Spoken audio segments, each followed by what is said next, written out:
يلا بينا نحضر ماتش الاهلي والعين في كاس انتر كونتيننتال. اجواء تاريخيه، اجواء كبيره جدا، اجواء عظيمه والله العظيم. اقوى جمهور شفته بحياتي. وصلنا استاد القاهره، كميه جمهور في كل حته زي ما انت عايز تقول في المترو، في الطرق، في كل حته جمهور الاهلي مكتسح الشوارع كلها. جمهور الاهلي عامل دخله يعني في الثالثه شمال كلها من تحت، ويعني جمهور الاهلي كل ما يعمل دخله في الثالثه شمال الجمهور كله بيحط ايده على قلبه بصراحه. يعني الاصعب بقى ان الدخله دي بالجلاد، يعني عايزه تكنيك وعايزه شغل وعايزه قصه، غير ان انت اما ترفع حاجه كده زي نهائي افريقيا وخلاص والموضوع يتلم. الجلاد ده كل مره جمهور الاهلي الفتره الاخيره بيفشل فيه فشل ذريع بصراحه، فهل النهارده هينجح؟ 3-2 لزعيم العيناوي يا رب. والله انا توقعاتي ان مباراه كبيره بين فريقين كبار، هذا زعيم اسيا وهذا زعيم افريقيا. اظني واضحه القاره الاكبر اللي بتفوز ان شاء الله، واضحه وصريحه. افريقيا؟ لا، قاره اسيا كم حجمها وكم حجم افريقيا. طب مين النادي الاكبر؟ طيب معروفه العين. العين اكبر من الاهلي؟ ها؟ العين اكبر. العين اكبر من الاهلي؟ ها؟ ده في ايه بقى؟ هذا في بالعقل والمنطق، وفي اسيا كمان وفي افريقيا. طب انت سالت الهلال على الموضوع ده قبل ما تيجي؟ ما هو نحن كيف نلعب؟ نحن بطل اسيا على ظهر الهلال، فايزين عليهم في نص النهائي. الاتحاد ما لعبناش معاه، الهلال طلعوا. سالت النصر طلعناهم كلهم. ناخد بقى راي جمهور العين في جمهور الاهلي اللي كان عالمي طول الماتش. والله تحفه يا اخي، تحفه الصراحه.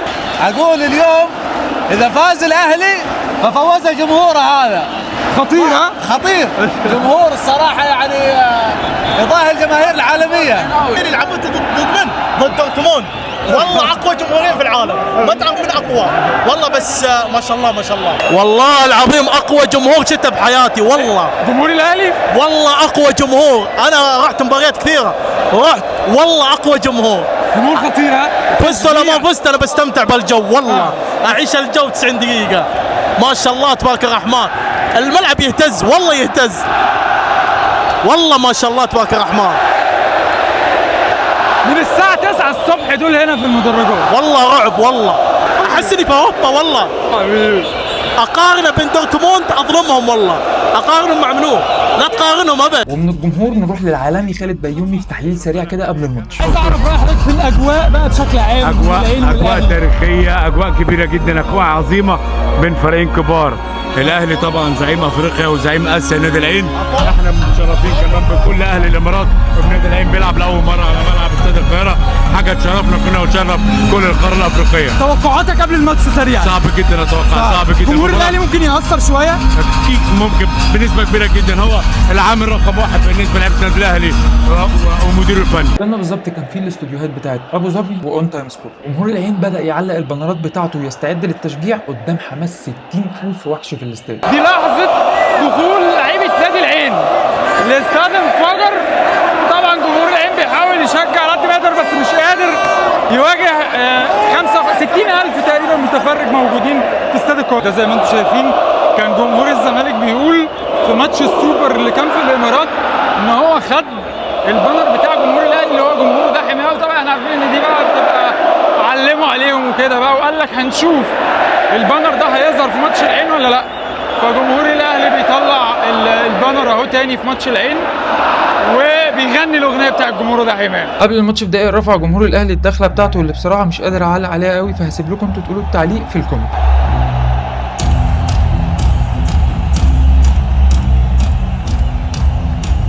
حتى الان احنا في الدقيقه الثامنه دلوقتي اهو، الاهلي اخطر، الاهلي مضيع، الاهلي افضل، جمهور الاهلي مش ساكت من اول دقيقه.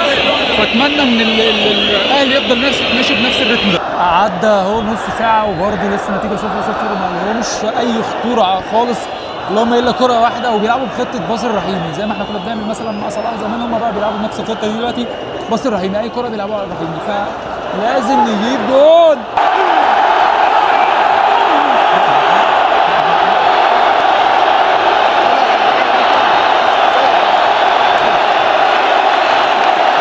ما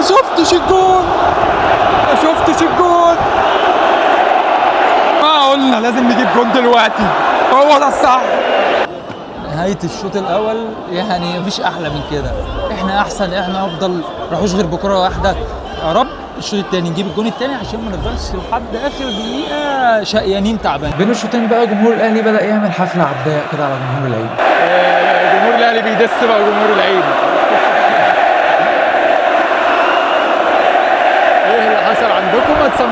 نفسكم. اللذيذ بقى ان جمهور العين هو خسران بين الشوطين 1-0 اشتغلت اغنيه النادي على الصعيدي كلهم قاموا يرقصوا معاهم.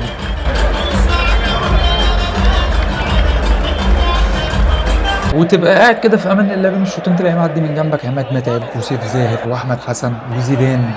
داخلين على 60 دقيقة ولازم نجيب جون تاني دلوقتي زي الشوط الأول عشان نأمن نفسنا، لأن العين خطير وممكن في أي لحظة يجيب التعادل ويقلب لك الماتش. جون في التوقيت الصح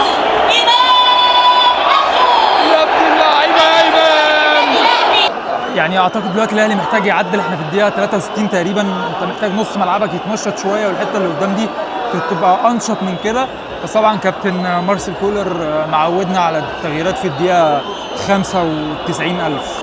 يعني زي ما قلت لكم كولر أول تغيير ليه في الدقيقة 80، الدقيقة 88,000 أول تغييرة ليه تنزل في الدقيقة 80، اتأخر جدا. عجبني قوي تفاعل جمهور العين مع حسين الشحات، يعني بيسقفوا له في كل الوقت وطول الوقت. اهو الدس رجع تاني بقى.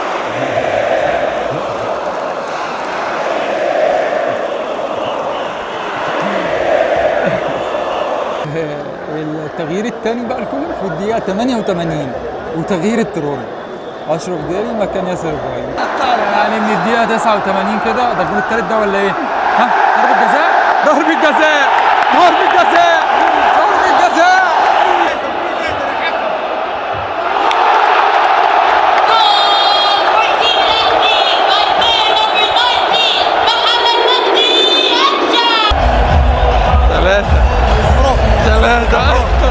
وصفر الحكم منها الماتش وبدأ الاستعداد للاحتفالات. وهنا كان في لقطة مهمة جدا محدش خد باله منها. اللي قدامكم ده جمال جبر رئيس المركز الإعلامي للنادي الأهلي بيتكلم مع المسؤول عن تشغيل الأغاني في الاستاد، وزي ما نقول كده كان بيتخانق معاه عشان يقفل الأغاني عشان ما يتكررش نفس الموقف اللي حصل ساعة التتويج بالدوري والجمهور شتم المذيع الداخلي للاستاد.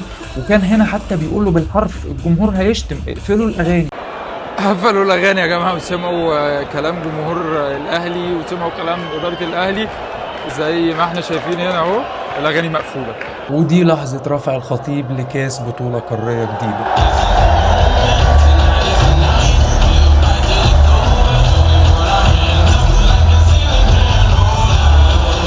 كل يوم رايح للاهلي انسى الهموم وارجع فرحان.